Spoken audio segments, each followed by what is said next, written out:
नमस्कार दोस्तों, बुद्धि विहार यूट्यूब चैनल में आपका स्वागत है। मैं नवीन कुमार आज पुनः खेलो जीतो और सीखो प्रोग्राम में आप सभी को स्वागत करते हैं। आज हमारे साथ हैं दीपू जी। हालांकि इससे पहले भी इस प्रोग्राम में भाग ले चुके हैं, पुनः भाग लेने आ रहे हैं।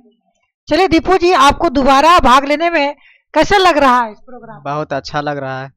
चलिए, बहुत अच्छा लग रहा है दूसरी बार ये प्रोग्राम में भाग लेना। क्या सभी लोगों को ये प्रोग्राम में भाग लेना चाहिए? यस सर, सभी लोगों को इस प्रोग्राम में भाग लेना चाहिए। चलिए, इससे क्या फायदा होगा लोगों को प्रोग्राम में जो भाग लेंगे तो? इससे बहुत फायदा होगा और एग्जाम में ये क्वेश्चन आ जाएगा, यही बहुत अच्छा होगा। क्वेश्चन भी एग्जाम में आ सकता है और इसके साथ साथ आप जब कहीं इंटरव्यू में जाएंगे तो ये भी आपको कैमरा को फेस करने में कोई दिक्कत महसूस नहीं होगा। चलिए ठीक है, आप भी इस प्रोग्राम में शामिल हो सकते हैं, लेकिन ये बातें हम वीडियो के अंत में बताएंगे। आप वीडियो के अंत तक बने रहेंगे और सभी 10 प्रश्नों को जवाब आप भी हमारे साथ देंगे। चलिए ठीक है, स्टार्ट किया जाए। अब आ गया आपका समक्ष पहला प्रश्न। पहला प्रश्न है, भारत का सबसे लंबा राष्ट्रीय राजमार्ग कौन सा है? भारत का सबसे लंबा राष्ट्रीय राजमार्ग कौन सा है? दीपू जी बताएंगे इसमें से कौन सा ऑप्शन सही होगा? Option number B, national highway 44 Srinagar से कन्याकुमारी तक। चलिए देखते हैं, बिल्कुल सही जवाब। NH 44A जो है वो श्रीनगर से कन्याकुमारी तक इसकी यात्रा जाती है और ये भारत की सबसे लंबी राष्ट्रीय राजमार्ग है। हालांकि इससे पहले NH 7 को सबसे लंबी राष्ट्रीय राजमार्ग कहा जाता था, लेकिन वर्तमान समय में NH 44 को सबसे लंबा राष्ट्रीय राजमार्ग कहा जाता है। अगला क्वेश्चन है, NH 44 कितने राज्यों से होकर गुजरती है? 7, 9, 11 या 12? Option C 11। Option C 11। चलिए बिल्कुल सही जवाब। इन्होंने 2 प्रश्नों को जवाब लगातार सही देते जा रहे हैं। चलिए अगले प्रश्न की ओर चलते हैं। अगला प्रश्न है, भारत में सबसे अधिक राष्ट्रीय राजमार्ग वाला राज्य कौन सा है? महाराष्ट्र, उत्तर प्रदेश, राजस्थान या मध्य प्रदेश? चलिए बताएंगे दीपू जी इसमें से कौन सा आंसर सही होगा? Option B, Uttar Pradesh. Option B, Uttar Pradesh lock कर दिया जाए? Yes sir. चलिए देखते हैं, बिल्कुल सही जवाब। उत्तर प्रदेश जो है सबसे अधिक राष्ट्रीय राजमार्ग वाला राज्य है। चलिए अगले प्रश्न की ओर चलते हैं। अगला प्रश्न है, NH 48 किस शहरों को जोड़ता है? NH 48 किस किस शहरों को जोड़ता है? दिल्ली से चेन्नई, दिल्ली से मुंबई, दिल्ली से कोलकाता या दिल्ली से चेन्नई? बताएंगे? ऑप्शन बी, दिल्ली से मुंबई। ऑप्शन बी, दिल्ली से मुंबई बिल्कुल सही जवाब।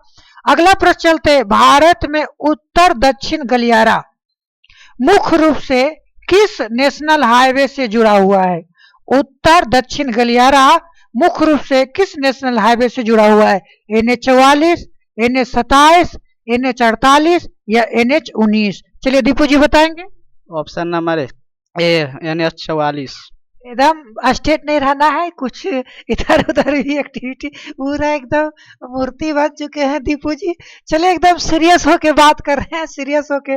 चलिए कौन सा ऑप्शन बोले? ए नंबर। ए नंबर। चलिए बिल्कुल सही जवाब, जो श्रीनगर से कन्याकुमारी तक जाती है। ये क्या हो रहा है? चलिए अगले प्रश्न की ओर चलते हैं। अगला प्रश्न है, भारत में प्रथम रेलगाड़ी कब और कहां चली थी? पहला है 16 अप्रैल 1853 मुंबई से थाने के बीच, दूसरा 1857 में, तीसरा 1901 में और चौथा है 1947 में। बताएंगे दीपू जी? ऑप्शन ए, 16 अप्रैल 1853 मुंबई से थाने के बीच 34 मील 34 किलोमीटर चला था। सही बात है, देखते हैं, बिल्कुल सही जवाब है। अगले प्रश्न की ओर चलते हैं। अगला प्रश्न है, भारत में सबसे पहली मेट्रो रेल सबसे सेवा कब और कहां शुरू हुआ था? कोलकाता में, दिल्ली में, मुंबई में या बंगलोर में? Option number A, 1984 Kolkata. चलिए ऑप्शन नंबर ए बिल्कुल सही जवाब है। कोलकाता में ही पहली बार भारत में मेट्रो चला था, उसके बाद दिल्ली और कई शहरों में किया गया। अगला क्वेश्चन है, भारत में सबसे अधिक माल ढुलाई कौन सा परिवहन माध्यम करता है? जो भारत में माल ढुलाई होता है वो किससे होते? रेल से, सड़क मार्ग से, जल मार्ग से या वायु मार्ग से? ऑप्शन ए रेल मार्ग।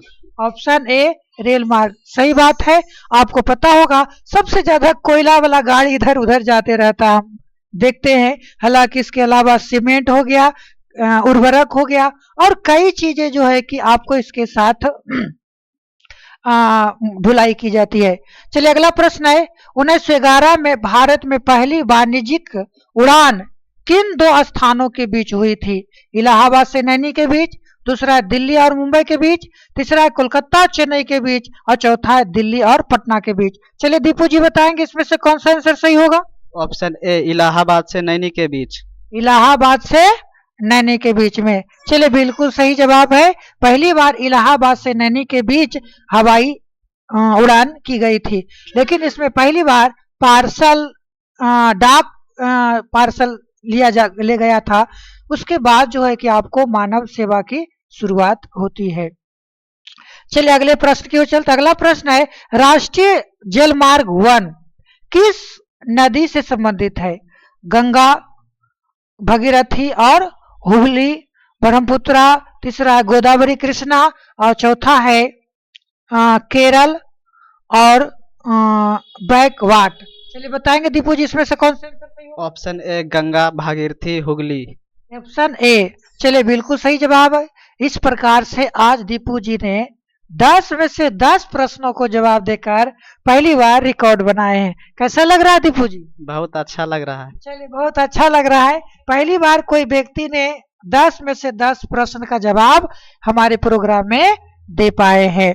चलिए इनको आने वाले भविष्य के लिए, आने वाले भविष्य में इन्हें जो है कि आपको बहुत ही शुभकामना देते हैं और इन्हें शुभकामना के साथ आज एक हम पेन भी देते हैं और इनका तो डिब्बा सहित पेन है, सभी को बिना डिब्बा का पेन देते हैं। चलिए आज इनको पेन देते हैं और इनसे बात करते हैं कि आपको कैसा लग रहा है। दीपू जी बताएंगे आपको कैसा लग रहा है? हमें बहुत अच्छा लग रहा है पेन प्राप्त कैमरा करके। दिखाएंगे कि ये क्या मिला है। सबको मिलता है बिना ठोंगा का, इनको मिला है ठोंगा के साथ। चलिए दीपू जी कैसा लग रहा है ठोंगा के साथ? बहुत अच्छा लग रहा है। चलिए बहुत अच्छा लग रहा है। चलिए दोस्तों आज का प्रोग्राम यही समाप्त करेंगे, लेकिन समाप्त करने से पहले आपको एक बात बता दें कि आप भी इस प्रोग्राम में शामिल हो सकते हैं, भाग ले सकते हैं, लेकिन इसके लिए सर्वप्रथम आपको मेरे चैनल को सब्सक्राइब करना होगा और यहाँ पर आपको कच्ची रोड घरिंडा आपको आना होगा और कमेंट में कर अपना नंबर देकर भी हमसे संपर्क कर सकते हैं। दोस्तों आज का वीडियो यही समाप्त करते हैं। यहाँ तक वीडियो देखने के लिए आप सभी को हार्दिक धन्यवाद।